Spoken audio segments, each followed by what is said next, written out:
자리에서 일어나셔서 겸손한 마음으로 묵상 기도하심으로 3월 셋째 주일 예배를 성부와 성자와 성령의 이름으로 시작하겠습니다.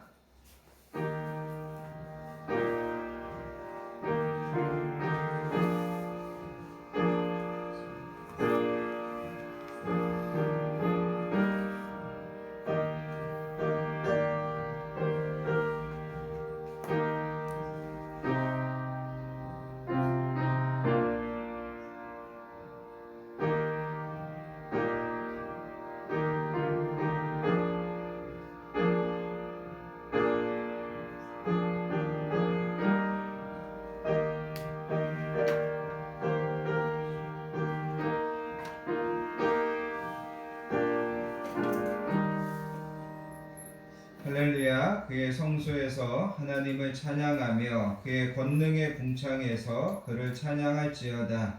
그의 능하신 행동을 찬양하며 그의 지극히 위대하심을 따라 찬양할지어다. 나팔소리로 찬양하며 비파와 수금으로 찬양할지어다. 쏘고치며 춤춰 찬양하며 현악과 퉁소로 찬양할지어다. 큰 소리 나는 재금으로 찬양하며 높은 소리 나는 재금으로 찬양할지어다. 호흡이 있는 자마다 여호와를 찬양할지어다. 아멘. 거룩하시고 내려오신 아버지 하나님 감사합니다. 지난 한 주간도 저희들을 건강하게 지켜주시고 평안함으로 인도하여 주신 것을 감사합니다. 한 주를 뒤돌아볼 때 매 순간이 하나님의 은혜와 하나님의 도우심이었음을 이 시간 우리가 겸손히 고백합니다.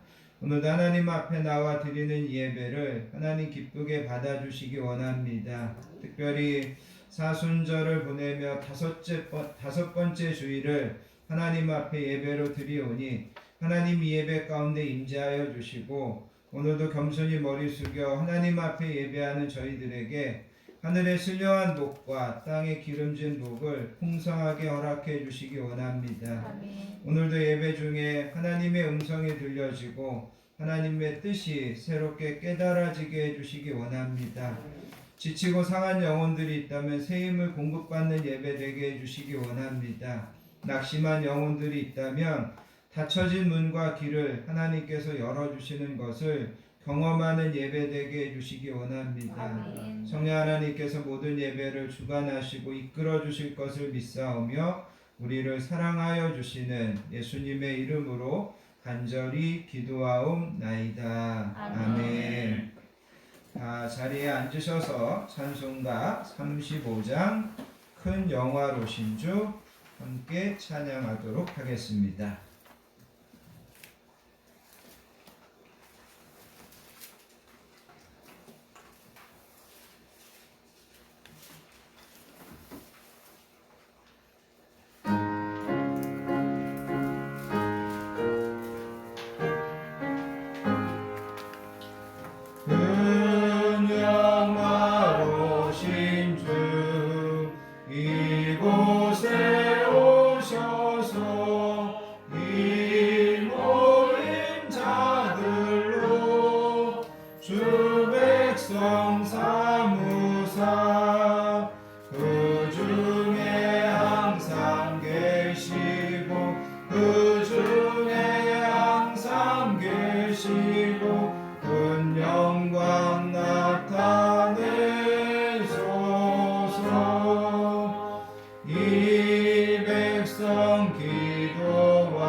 주 구원하신 하신 능력을 늘 끝날까지 주소서.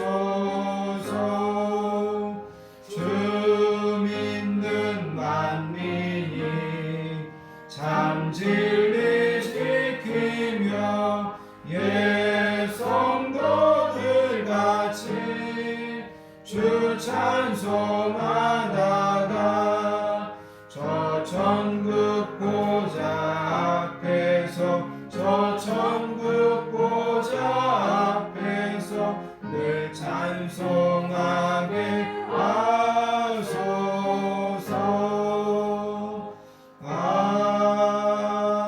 아멘. 사도신경 하심으로 우리의 신앙을 하나님께 고백드리겠습니다.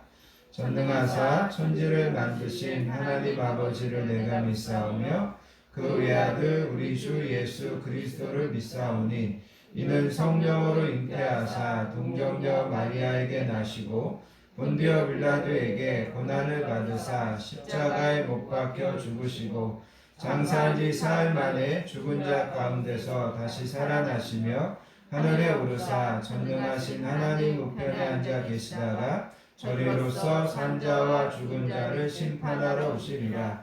성령을 믿사오며 거룩한 공예와 성도가 서로 교통하는 것과 죄를 사하여 주시는 것과 몸이 다시 사는 것과 영원히 사는 것을 믿사옵나이다. 아멘. 이 시간 계속해서 하나님 앞에 참회와 고백의 기도를 드리겠습니다. 지난 한 주간 우리의 삶을 겸손하게 뒤돌아보기 원합니다. 한 주를 살면서도 하나님의 말씀과 하나님의 뜻을 우선하여 살기보다 여전히 내 생각과 또 세상의 방법과 세상의 길을 따라 살려고 했던 모습들이 있다면 이 시간 우리가 하나님 앞에 회개할 수 있기를 원합니다. 하나님께서는 항상 우리에게 너희의 모든 짐과 삶의 여정을 나에게 맡겨라 말씀하시는데 우리가 믿음이 없어서 하나님께 맡기지 못하고 내 뜻대로 되지 않는 것들 때문에 원망하고 낙심하고 불평했던 모습들이 있다면 이 시간 그것도 우리가 하나님 앞에 회개할 수 있기를 원합니다. 이 시간 하나님께서 우리에게 큰 은혜 주시기 원하는데 그 은혜를 가로막는 것들이 있다면 내 안에 걸리는 것들이 있다면 성령님께서 다 제해 주시라고 겸손한 마음으로 참회와 고백의 기도를 하나님 아버지 앞에 드리도록 하겠습니다. 사랑과 은혜가 풍성하신 아버지 하나님 감사합니다.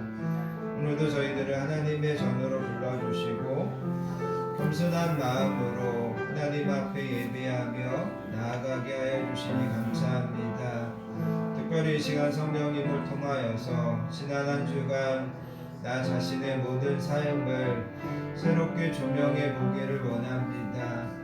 내가 하나님의 말씀대로 또 내가 하나님의 자녀답게 산다고 하면서도 여전히 아버지 하나님 인간적인 때로는 아버지 하나님 외식과 가식으로 내가 신앙생활 하려고 했던 것은 없었는지 하나님께서 주시는 참된 믿음과 담대함으로 살기보다 여전히 크고 작은 문제들 앞에 걸려 넘어지고 또 낙심하고 좌절했던 모습들은 없었는지 하나님께서 항상 좋은 것 주시는데 그것을 믿지 못하고 하나님 앞에 불안해하고 하나님 앞에 불평하고 원망했던 모습들은 없었는지 하나님 성령님 이 시간이 부족한 종을 조명하시고 성령님 새롭게 하여 주셔서 지금도 예배를 인도하고 준비한 말씀으로 은혜 나누는데 걸리는 것이나 막히는 것이 없도록 성령님 함께하여 주시기 원합니다.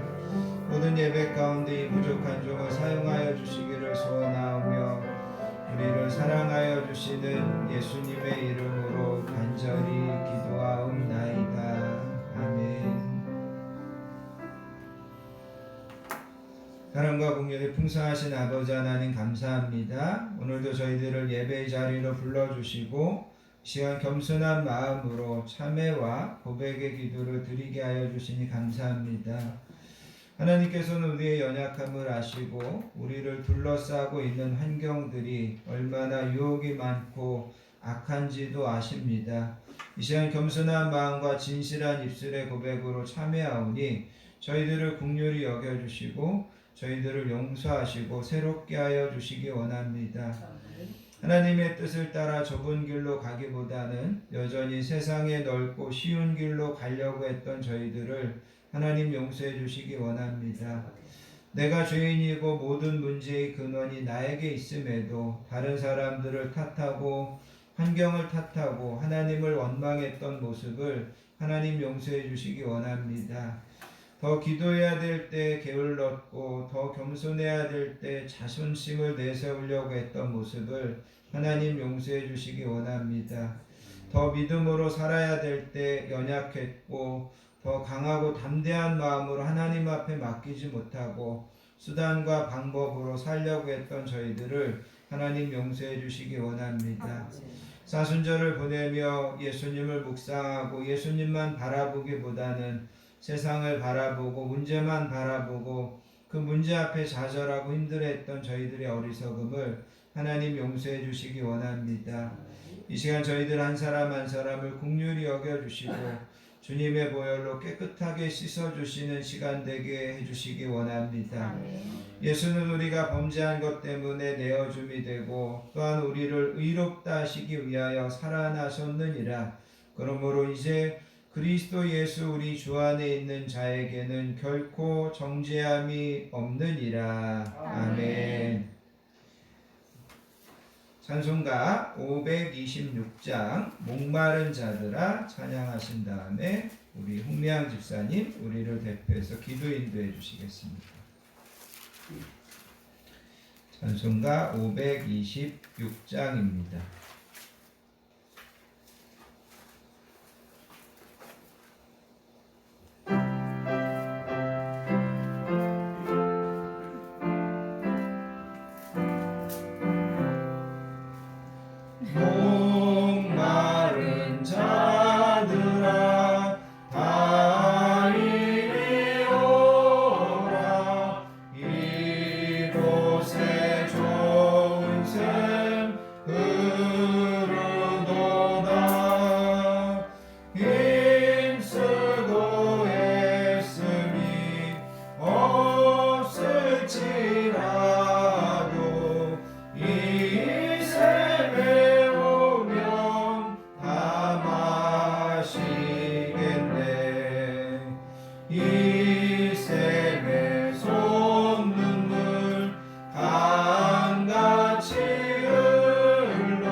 앞에 나와 겸손히 예배드릴 수 있도록 은혜를 베풀어 주시면 감사드립니다. 아멘. 시간 되어지는 예배를 통해 오직 하나님께서 영광 받아 주시며 저희들에게는 하나님을 만날 수 있는 귀하고 귀하고도 복된 은혜의 시간이 되도록 축복하여 주시옵소서. 아멘. 은혜와 사랑이 풍성하신 하나님 아버지, 한 주간도 늘 저희들을 주님의 사랑 안에 품어주시고 함께 동행하여 주심을 감사드립니다. 아멘. 주님께서는 언제나 저희와 함께하여 주시는데 저희들은 하루하루의 삶과 선택에 있어서 세상 걱정과 근심과 때로는 즐거움에 주님께서 우리 각자에게 맡기신 사명과 할 일들을 잊고 살지는 않았는지 뒤돌아보며 회개합니다. 또한 삶의 많은 부분들에 있어서 더 기도하지 못하고 때로는 어리석은 선택을 하고 있는 저희들을 불쌍히 여겨주셔서 오늘이 어제보다 더 지혜로운 삶이 되게 하시고 오늘이 어제보다 말씀 안에서 더 성령으로 충만한 삶을 살 수 있는 선택을 할 수 있도록 저희들에게 지혜와 성령 충만함의 은혜를 허락하여 주시길 간절히 소망합니다. 아멘. 모든 교회를 세우시고 돌보시며 언제나 이 나라와 이 민족을 사랑하시는 하나님 아버지, 이 나라와 이 민족을 늘 돌보시고 보호하여 주시며 우리나라 방방곡곡에 하나님을 사랑하는 수많은 교회들을 세워주심도 감사드립니다. 아멘. 또한 이 나라 이 민족에 크고 작은 위기가 있을 때마다 수많은 교회들과 믿음의 사람들이 하나님 앞에 간절히 기도하며 하나님을 찾고 구하는 나라가 되게 하심도 감사드립니다. 아멘. 지금은 많은 위기 중에서도 코로나19를 통해 눈에 보이게 사람들의 마음이 더욱 강팍해지고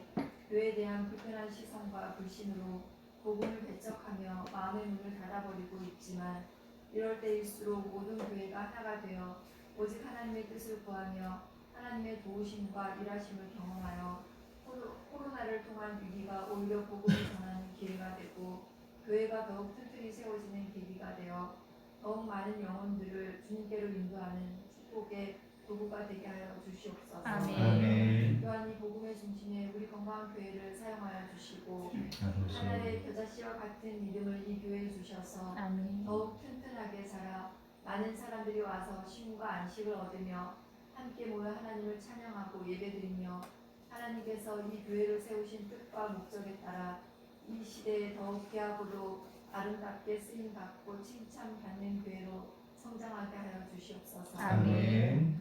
이 시간에도 하나님의 말씀을 대언하시기 위해 단위에 서시는 사랑하시는 목사님, 하나님의 의로우신 손길로 한결같이 붙들어 주시고 성령에 충만하게 하여 주시며 선포되어지는 하나님의 말씀이 우리의 심령에 뿌리가 박히고 터가 굳어져서 우리의 삶이 오직 하나님의 말씀을 통하여 더욱 형통하고 복된 삶이 되어질 수 있도록 모든 성도님들 크게 은혜 받고 축복받는 시간으로 사용하여 주시옵소서. 아멘. 우리의 사랑하는 자녀들 오늘도 간절한 마음으로 주님께 맡겨드립니다.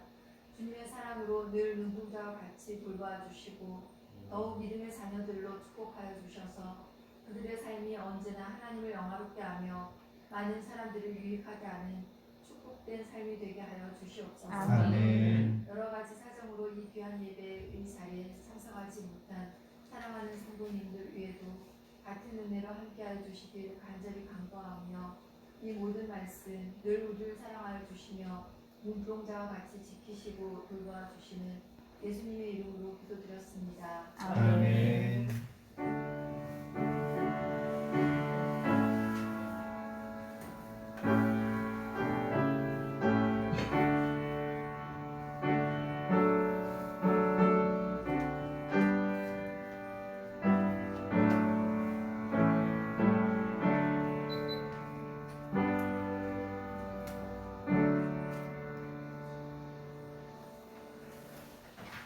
오늘 우리에게 주시는 하나님의 말씀은 신약 성경 로마서 1장 1절부터 4절까지 말씀, 14절에서 17절까지 말씀입니다. 다 찾으셔서 한 목소리로 받들어서 읽겠습니다.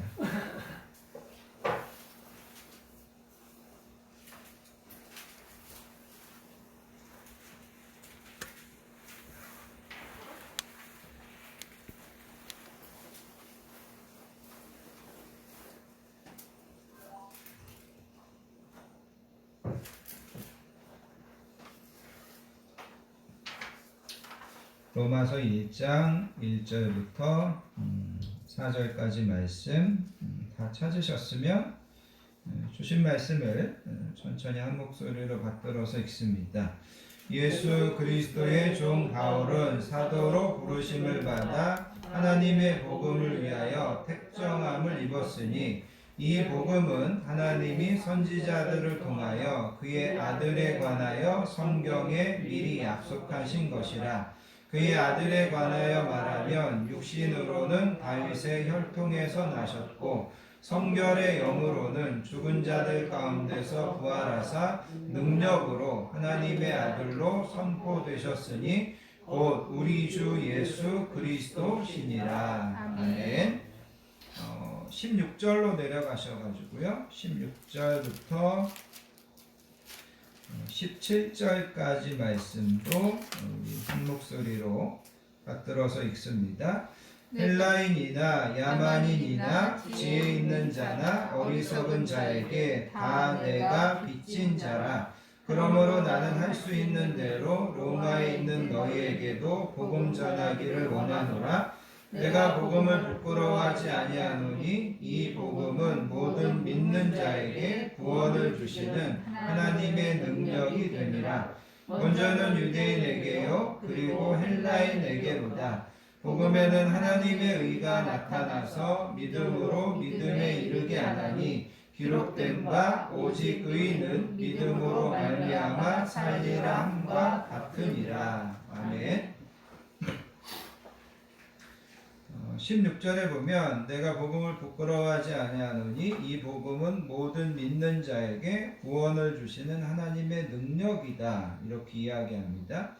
그 다음에 17절에 가서 보시면 복음에는 하나님의 의가 나타나서 믿음으로 믿음에 이르게 한다. 그래서 여러분 이 17절 말씀을 이 로마서에서 얼마나 사람들이 중요하게 여기냐면 이 로마서의 그 뒤에 있는 내용 18절부터 이 끝에 있는 전체는 이 17절에 대한 해석이다. 이렇게까지 17절을 강조하는 사람들이 있습니다. 그래서 복음에는 하나님의 의가 나타나서 믿음에서 믿음으로 이르게 한다.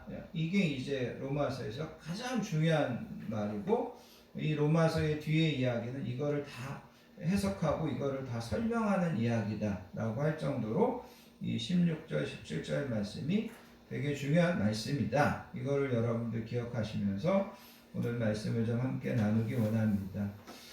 사순절 5번째 주일을 맞아서 우리가 바울이 전해주는 예수님의 이야기를 좀 함께 나누기 원합니다. 바울은 예수님을 만나기 전에 예수님을 극심하게 반대했던 사람입니다. 그런데 그가 예수님을 만나게 되고 나서 누구보다 예수님을 전하는 또 예수님에 대해서 이 예수님의 이야기는 누구나 들어야 될 정말 복된 소식입니다. 기쁨의 소식입니다. 이렇게 전하는 외치는 자가 되었다라는 거죠. 그래서 우리가 이제 특별히 사도행전에 가서 보시면 바울이 예수님을 만나는 이야기가 3번이나 기록되어 있습니다. 그래서 성경에서 이렇게 3번이나 기록되어 있다는 것은 바울에게 예수님을 만나는 이야기가 바울 개인에게 뿐만 아니라 나와 여러분들에게 이 이야기가 담고 있는, 함축하고 있는 그런 내용이 엄청나게 중요하다라는 것을 우리는 짐작할 수 있다라는 거죠. 이제 사도행전 9장에 가서 이제 바울이 예수님을 만나는 이야기를 좀 잠깐 살펴보기 원하는데, 바울이 예수님을 믿기 전에는 본래 사울이었습니다. 여러분이 잘 아시는 것처럼 이스라엘의 초대 왕이 사울이었죠. 사울이 다메섹이라는 도시로 예수님을 믿는 사람들을 잡아서 예루살렘으로 압송해 가기 위하여 다메섹이라고 하는 도시로 가고 있었습니다. 다메섹이라는 도시에 가까이 이르렀고 또 시간은 정오가 가까이 되었습니다. 그런데 갑자기 하늘로부터 후련한 빛이 이 사울을 둘러 비추었습니다. 사울이 놀라고 두려워서 땅에 엎드리면서 소리쳤습니다. 그런데 그때 사울아 사울아 그런 음성이 들리더라는 거죠. 그래서 사울이 누구시옵니까? 이렇게 묻게 됩니다. 그때 음성이 들리는데 나는 내가 박해하는 예수라 그렇게 이야기합니다. 그러면서 너는 일어나 시내로 들어가라. 내가 행할 것을 내가 이룰 자가 있을 거다. 이렇게 이야기합니다. 사울이 땅에서 일어나서 눈을 떴으나 아무것도 보지 못하게 됐습니다. 그리고 성경은 그때부터 사흘 동안이나 사울이 보지도 못하고 먹지도 못하고 마시지도 못하고 어떤 예수님을 만난 충격에 사로잡혀 있었다. 이렇게 이제 이야기하고 있습니다. 그리고 그때 다메섹이라고 하는 그 도시에 아나니아라고 하는 예수님의 제자가 있었는데 하루는 아나니아에게 예수님께서 나타나셨습니다. 그러면서 아나니아야 그렇게 부릅니다. 아나니아가 주님 내가 여기 있습니다. 그렇게 대답했더니 예수님께서 이렇게 명령하시는 겁니다. 너는 일어나서 직가라고 하는 거리로 가서 유다의 집에 있는 사울을 만나라. 그리고 사울에게 안수해서 그를 다시 눈뜨게 해줘라. 이렇게 이제 이야기하는 겁니다. 아나니아가 예수님에게 이렇게 이야기합니다. 예수님, 내가 이 사람에 대하여 여러 사람들에게 듣사온즉 그가 예루살렘에서 주의 성도들을 적지 않게 해를 끼쳤다 하더니 여기서도 주의 이름을 부르는 모든 사람들을 결박할 권한을 대제사장들에게 받았다고 들었습니다. 다른 말로 이야기하면 예수님, 이 사울이라는 사람은 예수님 믿는 사람들을 핍박하고 박해하는 사람인데 내가 가서 그 사람에게 안수해 줘야 되는 겁니까? 이렇게 이제 묻는 거죠. 그때 예수님께서 가라, 이 사람은 내 이름을 이방인과 임금들과 이스라엘 자손들에게 전하기 위하여 택한 나의 그릇이다. 그가 내 이름을 위하여 얼마나 고난을 받아야 할 것을 내가 그에게 보이리라. 이렇게 말씀하십니다. 그래서 아나니아가 갔더니 정말 이 사울이라고 하는 청년이 있었고 사울이라고 하는 청년이 보지 못하고 있더라는 거죠. 그래서 사울이 있는 집에 들어가서 안수하게 되자 사울의 눈에서 비늘 같은 것이 벗겨지면서 사울이 다시 보게 됩니다. 바울은 이렇게 예수님을 만난 후에 아라비아 사막으로 가서 3년을 머물게 됩니다. 그리고 그가 다메섹에 가서 복음을 전하게 됩니다. 3년 전에 다메섹에 예수님을 잡으러 갔던 사람이 이제 다메섹에서 예수님을 전하는 겁니다. 그리고 후에는 예루살렘에 올라가서 베드로와 다른 예수님의 제자들을 만나서 함께 교제하는 것이 이제 사울의 일상이었다라는 거죠. 사울은 이렇게 예수님을 믿는 자들을 핍박하던 입장에서 이제는 누구보다도 열심히 예수님을 전하는 자로 완전히 바뀌었습니다. 어떤 사람들은 처음에 이런 이 바울의 변한 것을 믿지 않았습니다. 또한 그는 예수님을 전하면서 미쳤다라고 하는 그런 소리를 들어야만 했습니다. 그래서 바울이 전해주는 예수님의 이야기는 우리가 지금까지 들었던 마태가 전해준 예수님의 이야기, 마가와 누가와 요한이 전해준 예수님의 이야기보다 훨씬 극적인 면이 있다는 것을 우리는 알 수 있습니다. 아무튼 이제 오늘은 이 사울이 전해주는, 이 바울이 전해주는 예수님의 이야기를 통하여서 예수님이 누구신지, 또 그분이 나와 여러분들에게 어떻게 복된 소식인지 이것을 좀 함께 나누며 우리가 은혜 받을 수 있기를 원합니다. 여러분, 오늘 우리가 읽은 로마서는 바울이 로마에 있는 그리스도인들, 또 그 다음에 로마에 있는 믿지 않는 사람들에게 예수님을 소개하기 위해서 보낸 편지입니다. 이 로마서를 읽어보면 본래 바울은 로마를 좀 직접 가고 싶어 했습니다. 그런데 어찌된 일인지 이 로마에 가는 길이 여러 번 막히는 겁니다. 그래서 바울이 내가 로마에 직접 가지는 못하지만 이 예수님에 대한 이야기를 좀 써서 이 로마에 있는 사람들에게 전해줘야 되겠다. 그런 어떤 목적을 가지고 이 로마서를 써서 이 로마에 있는 사람들에게 전해주었다라는 거죠. 자, 그러면서 여러분 1절을 좀 먼저 보시면 바울이 이렇게 이제 이 로마서를 시작합니다. 예수 그리스도의 종 바울은 사도로 부르심을 받아 하나님의 복음을 위하여 택정함을 입었으니, 여기 1절에서 제가 여러분들과 먼저 살펴보기 원하는 것은 하나님의 복음이라는 말입니다. 하나님의 복음. 여러분, 우리는 일반적으로 복음하면 예수님의 복음을 생각합니다. 그죠? 예수 그리스도의 복음을 생각하는데 바울은 여기서 하나님의 복음이라는 표현을 사용합니다. 여기서 바울이 말하는 하나님의 복음이라고 하는 것은 지금부터 바울이 말하려고 하는 말이 자신의 말이나 아니면 사도들이 고안해낸 것이 아니라 하나님이 그들에게 계시하고 맡기신 것이다. 그런 의미에서 하나님의 복음이라고 이야기합니다. 두 가지가 중요한데 하나님이 직접 가르쳐 주신 거고 하나님이 우리에게 맡기신 거다. 맨 마지막에 이제 가서 이 맡기셨다라는 것을 또 한번 이야기할 텐데 하나님이 바울에게 맡기신 거라는 거죠. 그래서 바울은 이것에 대해서 하나님의 복음이라고 이야기합니다. 바울이 여러분 이 복음서를 쓸 때 이미 로마에는 헬라의 철학이 많은 사람들에게 알려져 있었습니다. 그리고 로마에는 많은 종교가 또 여러 가지 신이 범람해 있었다라는 거죠. 바울은 그들에게 내가 여러분들에게 전해주려고 하는 것은 여러분들이 알고 있는 잡다한 지식, 잡다한 지혜 그런 게 아닙니다. 여러분들이 알고 있는 수많은 신 중에 내가 또 한 가지의 신을 여러분들에게 전해주려고 하는 것이 아닙니다. 내가 여러분들에게 전해주려고 하는 것은 하나님의 복음입니다. 하나님의 기쁜 소식입니다. 그러면서 이 복음을 바울이 시작하는 것을 보게 된다는 거죠.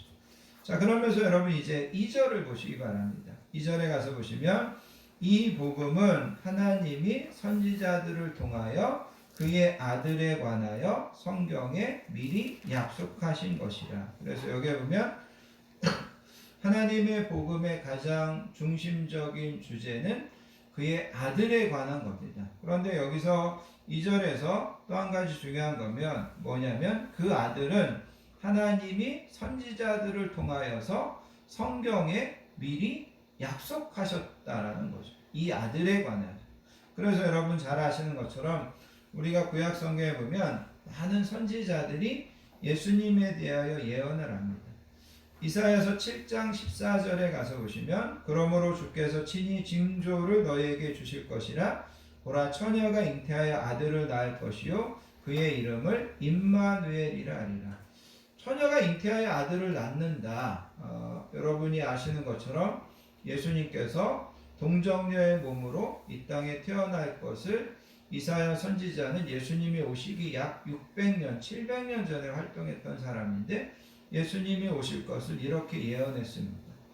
그 다음에 미가 선지자는 예수님이 오시기 전에 약 700년 전에 활동했는데 예수님은 베들레헴에서 태어나실 거다. 이거를 이제 미가 선지자가 예언하는 겁니다. 스가랴 선지자는 예수님이 은 30냥의 배반을 당해서 팔릴 거다. 이거를 이제 스가랴 선지자가 예언했습니다. 그리고 스가랴 선지자는 예수님은 죽으시기 전에 이제 우리가 다음 주 예수님께서 종려주일인데 예수님께서 나귀를 타고 예루살렘에 입성하실 거다. 이런 예언들이 이제 성경에 나와 있다라는 거죠. 그 다음에 여러분들이 가장 잘 아시는 이사야서 53장에 가서 보면 이사야 선지자는 뭐라고 이야기하냐면 그가 찔림은 우리의 허물 때문이요 그가 상함은 우리의 죄악 때문이라. 그가 징계를 받음으로 우리는 평화를 누리고 그가 채찍에 맞음으로 우리는 나음을 받았도다. 그러면서 예수님께서 장차 이 땅에 오셔서 우리를 대신해서 채찍에 맞으시고 십자가에서 죽으시고 이런 것들을 이사야 선지자가 예언했다라는 거죠. 그래서 여러분 이 바울이 여기에서 이야기하는 것은 내가 지금 전하려고 하는 이 복음의 가장 중심적인 내용은 예수님인데 그 예수님은 이미 하나님께서 선지자들을 통하여서 다 예언해 놓으셨던 약속해 놓으셨던 그분이었습니다. 이렇게 이제 예수님을 소개하면서 이 자신의 복음을 시작하는 것을 보게 된다는 거죠. 그러면서 여러분 그 예수님에 대하여 여러분 이제 3절, 4절을 보시기 바랍니다. 3절에 보시면 예수님에 대하여 뭐라고 이야기하냐면 그의 아들에 관하여 말하면 육신으로는 다윗의 혈통에서 나셨고 이거는 다른 말로 이야기하면 예수님의 인성을 이야기하는 겁니다. 예수님이 나와 여러분들과 똑같은 인간의 몸을 입고 이 땅에 오셨다. 근데 특별히 다윗의 혈통에서 오셨다. 이스라엘 백성들에게는 언젠가 다윗의 혈통에서 자기들을 구원할 메시아가 올 거라는 그런 기대감이 있었습니다. 그래서 그거를 이야기하는 겁니다. 이 예수님이 우리와 똑같은 육신을 가지고 다윗의 혈통에서 우리에게 오셨습니다. 이거를 이야기하는 겁니다. 그 다음에 또 한 가지 예수님에 대해서 이야기하는데, 여러분 4절에 가서 보시면 성결의 영으로는 죽은 자들 가운데서 부활하사 능력으로 하나님의 아들로 선포되셨다. 그렇게 이야기합니다. 그래서 여기서 이야기하는 것은 예수님의 신성을 이야기하는 겁니다. 예수님은 우리와 똑같은 인간의 몸을 이 땅에 입고 오셨지만 우리와 똑같은 분이 아니라 그분은 하나님의 아들이십니다. 그리고 그분이 하나님의 아들이시라는 것을 가장 잘 보여주는 것이 예수님의 부활이라는 겁니다. 물론 여러분 지난번에 이야기한 것처럼 예수님이 하나님의 아들이시다라는 증거가 성경에 많이 있습니다.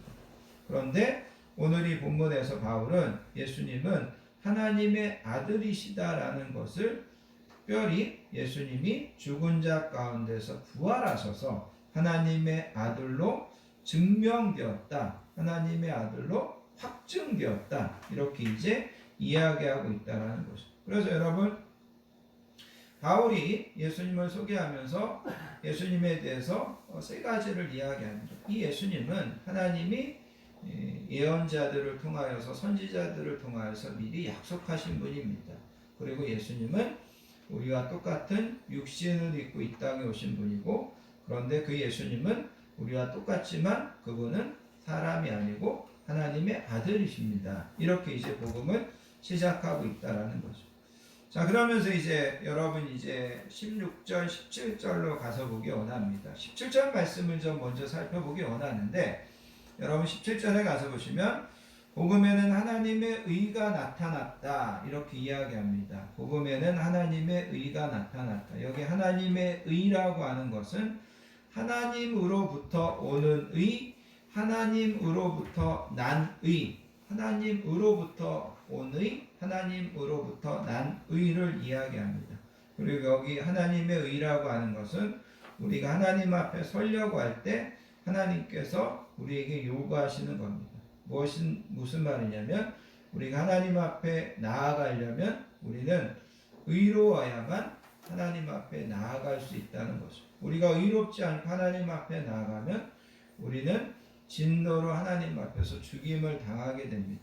그래서 우리는 의로워야 된다라는 거죠. 자, 그런데 여기에 보면 하나님의 의가 있습니다. 그리고 사람들은 자기들이 생각하는 의가 있습니다. 인류가 시작된 이래 사람들에게는 양심이라는 것이 있었습니다. 그리고 사람들은 항상 뭔가 착하게 살고 또 때로는 뭔가 진리를 추구하고 내가 양심에 부끄럽지 않게 살고 이렇게 살아야 된다라는, 그렇게 살려고 하는 노력들이 있었습니다. 그리고 사람들은 그렇게 살면 하늘이 복을 주실 거다. 그런 이제 막연한 생각을 가지고 있었다라는 거죠.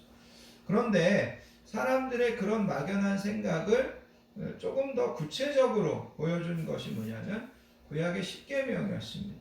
그래서 이스라엘 백성들은 이 십계명을 잘 지키면 우리가 하나님 앞에 의롭다라고, 우리가 하나님 앞에 구원을 얻을 거다, 그렇게 생각했다라는 거죠. 그런데 여러분, 우리가 십계명 잘 지키면 하나님 앞에서 우리는 의롭게 될 거다, 그렇게 생각했는데 예수님께서 오셔가지고 뭐라고 이야기하냐면, 여러분 아시는 것처럼 십계명의 5번째 계명이 살인하지 말라는 겁니다. 예수님께서 오셔가지고 뭐라고 이야기하냐면 이렇게 이야기하는 거예요. 살인하지 말라는 것을 너희들이 알고 있게 너희들이 들었으나 나는 너희에게 이르노니 형제에게 노하는 자마다 심판을 받게 되고 형제에 대하여 나가라 하는 자마다 공회에 잡혀가게 되고 미련한 놈이라 하는 자마다 지옥불에 들어가게 되리라. 그래서 이 말은 무슨 말이냐면, 여러분 우리는 형제를 살인하는 거, 형제를 살인만 안 하면 되겠네, 그렇게 생각하는 것이 살인하지 말라는 계명을 지키는 것으로 생각했는데 예수님이 뭐라고 말씀하시냐면 아니라는 거예요. 형제에 대해서 분노하고 형제에 대해서 욕하고 형제에 대해서 미련하다라고 이야기하는 거, 그거는 살인하는 것과 똑같은 거다, 이렇게 이야기하시는 거예요. 여러분, 6번째 계명이 간음하지 말라는 건데 예수님께서 간음하지 말라는 것에 대해서 뭐라고 이야기하냐면 너희가 음욕을 품고 여자를 쳐다보는 것도 간음하는 것과 같다, 그렇게 이야기하는 거예요. 그러니까 여러분, 사람들이 생각할 때 살인하지 말라, 간음하지 말라, 이거 우리가 열심히 지키면 지킬 수 있겠는데, 그렇게 생각했는데 예수님께서 오셔서 뭐라고 이야기하냐면 야, 살인하지 말라는 거는 진짜 살인만 하지 말라는 게 아니라 형제한테 욕하고 형제한테 저주하고 형제한테 미련한 놈이라고 하고 그러는 것도 다 살인하는 것과 똑같은 것이야. 간음하지 말라는 것은 진짜 외도하고 그것만이 아니라 음욕을 품고 남자나 여자를 쳐다보는 것도 간음하는 것이야. 예수님께서 그렇게 말씀하는 거예요. 그러니까 사람들이 이 예수님의 이야기를 듣고 나서 깨닫는 것이 뭐냐면, 반응이 뭐냐면 그렇다면 도대체 우리가 이 십계명을 어떻게 지켜야 된다는 거냐, 누가 이 십계명을 진짜 지킬 수 있느냐, 이런 질문이 던져진다는 거죠. 여러분, 예수님께서 말씀하시는 이런 식으로 해석한다면 우리가 십계명을 지킬 수 있어요, 없어요? 없어요. 절대 못 지킨다는 거죠. 그러니까 유대인들이 생각했던 거, 야, 우리가 이 십계명 열심히 지키면 우리는 의롭게 될 거야, 그렇게 생각했는데 예수님께서 오셔서 이런 말씀을 하시니까, 아니 도대체 십계명을 이렇게 지키라고 하면 이 십계명을 지켜서 의롭게 될 수 있는 사람이 도대체 누가 있다는 거야, 이런 이제 반응이 나온다는 거죠. 그래서 여러분, 이런 기준으로 본다면, 이런 식으로 본다면 누구도 십계명을 지켜서나 아니면 착하게 살아서나 양심적으로 살아서나 의롭게 될 수 있는 사람이 있을까요, 없을까요? 네, 없다는 거예요. 절대 없다는 거죠. 네, 그래서 우리가 생각하는 의, 내가 양심에 거리낌 없이 살고 내가 그래도 착하게 살고 공자가 이야기하는 것처럼, 부처가 이야기하는 것처럼, 소크라테스가 이야기하는 것처럼 우리가 아무리 그렇게 살려고 해도 우리는 의롭게 될 수 없다라는 거죠. 그래서 하나님께서 하나님의 의를 우리에게 주시는 겁니다. 그리고 그 하나님의 의는 예수님을 통하여서 우리에게 주신다라는 거죠. 예수님께서 십자가에서 우리의 죄를 대신하여 모든 죄값을 치르셨습니다. 그리고 우리가 받아야 될 형벌을 예수님께서 다 대신 받으셨습니다. 예수님이 십자가에서 나의 죄를 위하여 죽으시고 부활하신 것을 믿을 때 하나님은 나와 여러분들에게 의롭다라고 선언해 주시는 겁니다. 이것이 바로 하나님의 의이고, 하나님께서 나와 여러분들을 하나님 앞에 나아가 하나님과의 관계가 회복되고 또 하나님께서 우리에게 주시고자 하시는 은혜를, 복을 우리가 누릴 수 있게 하는 것이 바로 이 하나님의 의라는 거죠. 여러분, 세상에는 두 가지 사람이 있습니다. 어떤 사람들은 처음부터 내가 착하게 살고 의롭게, 내가 착하게 살며 의로워지려고 열심히 노력하는 사람들이 있습니다. 그래서 나름대로 되게 선하게 양심적으로 살려고 하는 사람도 있고, 또 한 가지 어떤 사람들은 처음부터 나는 노력해도 의롭게 될 수 없고 처음부터 나는 틀렸으니까 나는 내 멋대로 살겠다, 나는 더 악하고 나쁜 길로 가겠다, 그렇게 하는 사람들이 있다라는 거죠. 근데 바울은 그 사람들에게 이야기합니다. 첫 번째 부류 사람들에게 뭐라고 이야기하냐면, 여러분들 스스로 아무리 노력해도 여러분들은 절대로 의로워질 수 없습니다. 예수님을 붙잡으셔야 됩니다. 예수님을 믿으셔야 됩니다. 그렇게 이야기하는 겁니다. 두 번째 부류 사람들에게, 나는 처음부터 나는 의롭게 사는 것도 싫고 나는 처음부터 양심적으로 사는 것도 포기하고 나는 내 멋대로, 나는 악하고 나는 세상 죄 가운데 살겠다, 이렇게 살아왔던 사람들에게 바울은 뭐라고 이야기했냐면, 여러분이 지금까지 어떻게 살아왔든 하나님은 여러분들이 지금 이 순간 회개하고 예수님만 믿으면 여러분을 깨끗하게 용서하시고 의롭다고 선언해 주실 겁니다. 바울은 이렇게 이야기하고 있다는 거예요. 그래서 하나님께서 나와 여러분들에게 의를 나타내셨다, 의를 주셨다고 하는 것은 바로 예수님을 통하여서 예수님이 가지고 있는 의, 그것을 나와 여러분들에게 주셨다라는 것을 이야기하고 있습니다. 여러분, 루터라는 사람이 있습니다. 루터라고 하는 사람이 여러분 이 17절에 있는 복음에는 하나님의 의가 나타났다, 이 말씀을 가지고 정말 고민했다고 합니다. 복음에 하나님의 의가 나타났다는 것이 어떤 걸까? 그가 밤낮으로 고민하다가 마침내 하나님의 의가 은혜와 순전한 자비를 통해서 믿음으로 우리를 의롭게 하시는 의라는 것을 깨달았다고 합니다. 이 하나님의 의는 순전히 하나님의 은혜와 하나님의 자비를 통해서 우리를 믿음으로 의롭게 하는 거구나, 이거를 깨닫고 나서 루터가 즉시 내가 비로소 거듭났고 내가 낙원에 이르는 열린 문을 통과했고 성경 전체가 새로운 의미로 다가왔고 이제는 표현할 수 없이 달콤한 말로 이 말씀이 해석되고 이 말씀이 깨우쳐졌다, 그렇게 이야기하고 있다는 거죠. 그래서 여러분, 복음은 뭐냐? 복음은 나와 여러분들이 만들어내고 나와 여러분들이 노력하는 그런 의가 아니라 하나님이 예수님을 통하여서 만들어주신 그 의를 우리가 믿는 것, 우리가 그 의를 겸손하게 받아들이는 것, 그래서 우리가 의롭게 되는 것, 이것이 바로 복음에는 하나님의 의가 나타났다라는 그런 의미입니다. 그 다음에 또 한 가지는 여러분 이제 16절 말씀을 좀 보기 원합니다. 16절에 가서 보시면 바울이 이렇게 이야기합니다. 내가 복음을 부끄러워하지 아니하노니 이 복음은 모든 믿는 자에게 구원을 주시는 하나님의 능력이 됩니다. 여기 보면 바울이 복음을 부끄러워하지 않는다, 이렇게 이야기하고 있습니다. 여러분, 바울이 이 편지를 로마에 써서 보냈는데 당시 로마에는 학식이 뛰어난 사람들이 많이 있었습니다.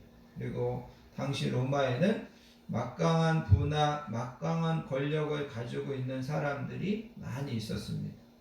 그런 사람들에 비해서 바울은 어떻게 보면 초라해 보였습니다. 왜냐하면 당시 로마는 오늘날 여러분들이 생각하는 미국 아니면 중국 이런 나라를 합친 것보다도 더 막강한 제국이었습니다. 그 제국에 가장 똑똑하고 가장 잘나고 무엇 하나 부러울 것이 없는 사람들에게 바울이 예수님에 대한 이야기를 하면서 나는 이 예수님의 이야기를 여러분들에게 하는 것에 대해서 전혀 부끄러움이 없습니다, 그렇게 이야기하더라는 거죠.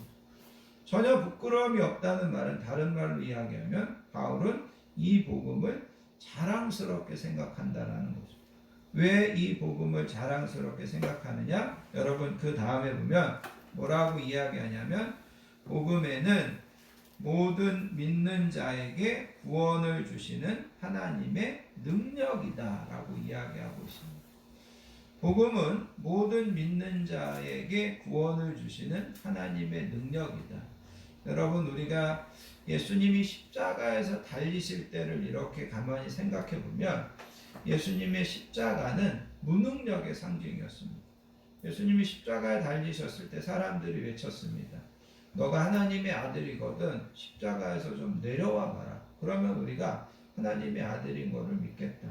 예수님께서 아무런 행동을 하지 않는 거예요. 내려오지도 않고 천사들을 부르지도 않고 무슨 강한 회오리 바람을 일으켜서 그 사람들을 싹 쓸어가지도 않고 그냥 무능력하게 죽는 거죠. 그런데 바울은 여기에서 뭐라고 이야기하냐면 그 십자가에서 죽으신 그 예수님, 그 이야기가 능력이라는 거예요. 능력. 어떻게 그것이 능력일까? 바울은 뭘 이야기하냐면 그분이 그 십자가에서 죽었다가 부활하는 것, 그거를 생각한다면 그거는 능력이라는 거예요. 이 세상에서 가장 큰 능력은 죽은 것을 살리는 능력인데 예수님은 십자가에서 죽으셨다가 부활하셔서 능력이라는 거죠. 그리고 그 능력이 나와 여러분들 안에 들어오면 우리의 죽은 영혼을 예수님이 살리는 거예요. 그리고 그 능력이 나와 여러분들 안에서 우리를 이제는 죄를 이길 수 있고 어떤 시험도 이길 수 있는 능력으로 우리 안에서 나타나게 된다는 거죠. 그래서 바울이 이야기하는 것은 복음은 능력이라는 거예요. 우리가 그 예수님을 우리 안에 모시고 그 예수님이 우리 안에 계시면 우리가 이제 비로소 죄를 이기게 되고 세상의 모든 환난과 시험도 이길 수 있는 그런 능력이 된다. 이렇게 이제 바울은 이야기하고 있다라는 거죠. 아멘. 결론적으로 여러분 이런 이야기를 합니다. 바울이 여러분 14절에 가서 보면 이렇게 이야기합니다. 그러므로 헬라인이나 야만인이나 지혜 있는 자나 어리석은 자에게 내가 빚진 자다. 내가 빚진 자다. 여기서 이제 이 빚진 자라는 것을 어떤 식으로 해석하냐면 이런 식으로 해석을 합니다. 무슨 식이냐면 누가 나에게 여러분들에게 10만 원을 전달해 주라고 나에게 10만 원을 맡겼습니다. 그러면 내가 여러분들에게 그 10만 원을 전달해 주기 전까지 나는 이 친구에게도 빚을 진 거고 여러분들에게도 빚을 진 겁니다. 중요한 것은 그 친구가 나에게 10만 원을 맡겼다. 내가 그거를 여러분들에게 전달해 주기 전까지는 나는 이 친구들에게도 빚을 진 거고 여러분들에게도 빚을 진 거라는 거. 바울이 이야기하는 빚진 자의 개념이 이겁니다. 예수님께서 바울에게 복음을 맡겼다라는 거죠. 그래서 여러분 신약성경에 보면 바울은 내가 복음을 맡은 자다, 복음을 맡았다 이렇게 이제 한 4군데에서 이제 표현하는 것을 보게 됩니다. 예수님이 바울에게 복음을 맡겼습니다. 왜 맡겼냐면 내 친구들에게 가서 전해주라. 근데 이거를 전해주지 않으면 바울은 예수님에게도 빚진 자고 전해주지 않은 자기 친구들에게도 빚진 자라는 거죠. 그런 의미에서 바울은 내가 복음의 빚진 자다 그렇게 이야기합니다. 바울이 복음의 빚진 자라면 나와 여러분들도 예수님께서 우리에게 복음을 맡기시고 나와 여러분들에게 복음을 들려주셨다면 우리도 복음의 빚진 자라는 것을 여러분 좀 깨달으시기 바랍니다. 그래서 우리는 그 빚을 갚으려면 우리가 아직도 그 복음을 듣지 못한 사람들에게 복음을 전해 주어야 된다라는 거죠. 또 한 가지 결론적으로 말씀드리고 싶은 것은 하나님의 의를 통하여서 우리가 구원을 받고 또 성경은 이제 하나님의 의를 통하여서 나와 여러분들이 하나님의 자녀가 된다라고 이야기합니다. 그리고 바울은 로마서 8장 28절에서 이런 놀라운 고백을 합니다. 우리가 알거니와 하나님을 사랑하는 자, 곧 그의 뜻대로 부르심을 입은 자들에게는 모든 것이 합력하여 선을 이루느니라. 우리가 하나님의 자녀가 되면 나와 여러분들의 삶에서 만나는 모든 일, 때로는 그게 고통스럽고 때로는 그게 정말 자존심 상하고 때로는 정말 그게 눈물이 나고 괴롭고 그런데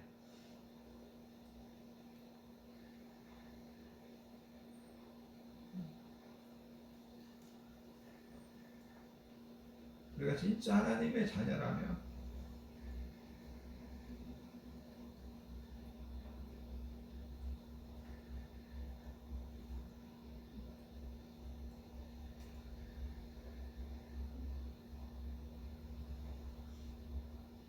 하나님께서 그 모든 것들을 통해서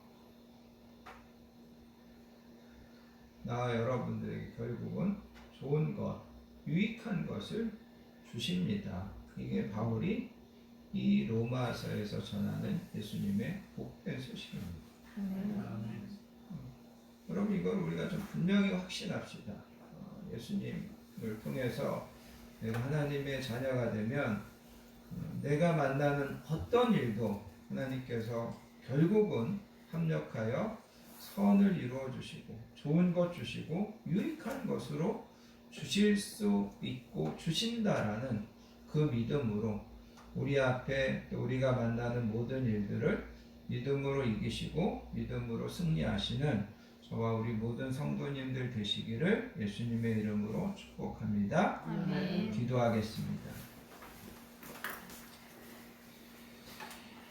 하나님 아버지 감사합니다. 오늘도 저희들을 부르셔서 하나님 앞에 예배하게 하시고 예수님에 대한 복된 소식을 듣게 하여 주시니 감사합니다. 예수님을 통하여서 우리에게 하나님의 의를 주시고 또 예수님을 통하여서 우리를 자녀 삼으셔서 이 땅에서 우리가 어떤 일을 만나든지 합력하여 선을 이루어 주시는 분임을 분명히 믿게 해주시기 원합니다.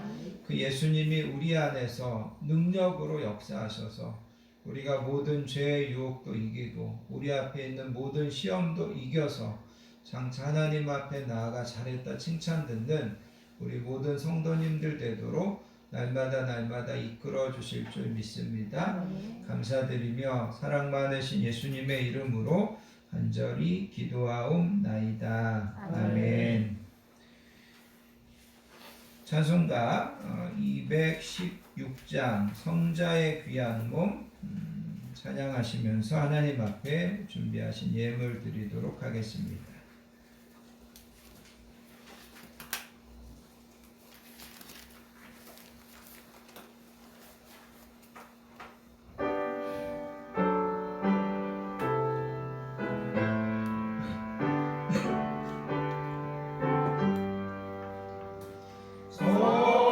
성자의 귀한 몸 날 위하여 버리신 그 사랑 고마워라. 내 머리 숙여서 주님께 빌는 말 나누어 주님께 바치리까. 지금도 날 위해 간구하신 이 옅은 믿음이 아옵나니. 주님의 참사랑 고맙고 놀라워 찬송과 기도를 쉬지 않네. 주님의 십자가 나도 지고 신실한 믿음과 마음으로 형제의 사랑과 친절한 위로를 위에나 베풀게 하옵소서. 만 가지 은혜를 받았으니 내 평생 슬프나 즐거우나. 이 몸을 온전히 주님께 바쳐서 주님만 위하여 늘 살겠네. 아멘. 교회와 성도의 소식을 함께 나누도록 하겠습니다. 한 주도 건강하게 지켜주시고 평안함으로 인도해 주신 하나님의 은혜와 사랑에 감사드리고 오늘도 복되고 귀한 예배에 나오신 모든 분들을 예수님의 사랑으로 환영하고 축복합니다. 옆에 계신 분들하고 인사하겠습니다. 사랑합니다. 축복합니다. 사랑합니다. 축복합니다. 영상으로 예배 드리시는 분들도 환영하고 축복합니다. 네. 계속해서 2021년도 사순절을 보내고 있습니다. 예수님을 깊이 묵상하시고 또 성령님과 동행하시면서 경건하게 보내시는 사순절 되시기 바랍니다. 다음 주일이 이제 종려주일이고요. 그 다음 주가 이제 부활절입니다. 우리가 매년 이제 종려주일에 그 성찬식을 했는데 작년에도 좀 성찬식을 이 코로나 때문에 못했는데 올해도 좀 어려울 것 같습니다. 그래서 뭐 코로나가 조금 진정되고 나면 뭐 4월 말이나 5월이라도 그때 이제 성찬식을 좀 갖도록 그렇게 하겠습니다. 다음 주, 그 다음 주 기도 맡으신 분들 잘 준비해 주시면 감사하겠습니다. 다 자리에서 일어나셔서요. 여러분들 주보에 있는 주만 바라볼지라 찬양하시고 드려진 예물을 위하여 축복 기도한 후에 축도로서 모든 예배를 마치겠습니다.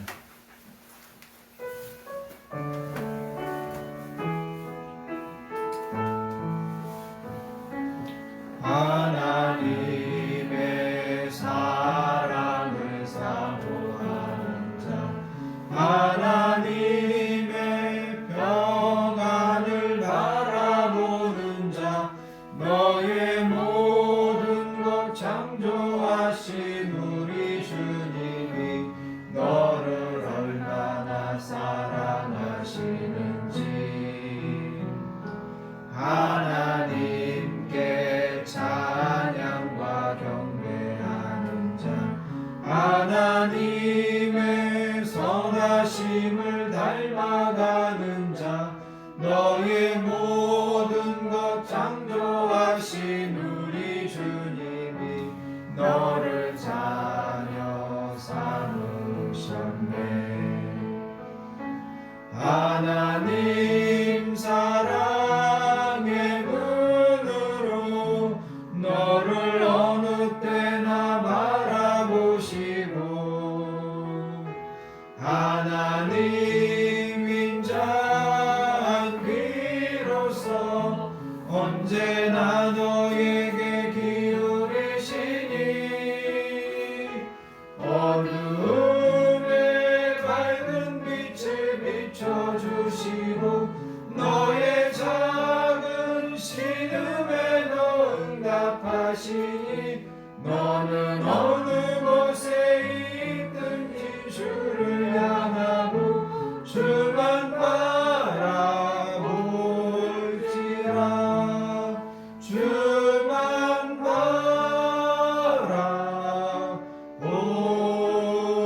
바라볼지라.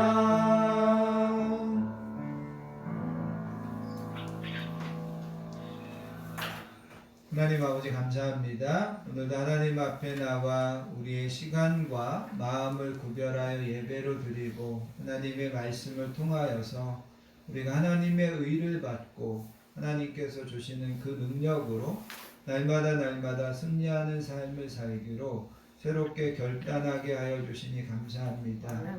오늘 하나님 앞에 나와 예배드리며 우리의 마음과 정성과 사랑을 담고 소원과 기도 제목을 담아 하나님 앞에 아름다운 예물을 올려드렸습니다. 하나님 기쁘게 흠양하시고 드려진 모든 손길들에게 하나님 복 주시되 하나님께서 건강함과 평안함과 형통함의 복을 주시고 바울이 말씀하고 약속하셨던 것처럼 우리가 만나는 모든 일들이 합력하여 선이 되고 합력하여 우리에게 복된 것이 되고 유익하게 되는 그런 축복을 우리 모든 성도님들에게 허락하여 주실 줄 믿습니다. 이제는 우리 주 예수 그리스도의 크신 은혜와 성부 하나님의 극진하신 사랑과 성령님의 내주하심, 위로하심, 충만하심의 축복이 날마다 주님을 우리의 주님으로 모시고 그 주님의 말씀에 더 순종하여 하나님 앞에 영광 돌리며 하나님의 귀한 자녀로 승리하는 삶을 살기로 결단하는 사랑하는 모든 성도님들 머리머리 위에와 그의 가정과 자녀들 위에 건강한 교회 위에 이 나라의 민족 위에 이제로부터 영원토록 함께 하시옵기를 간절히 축원하옵나이다. 아멘.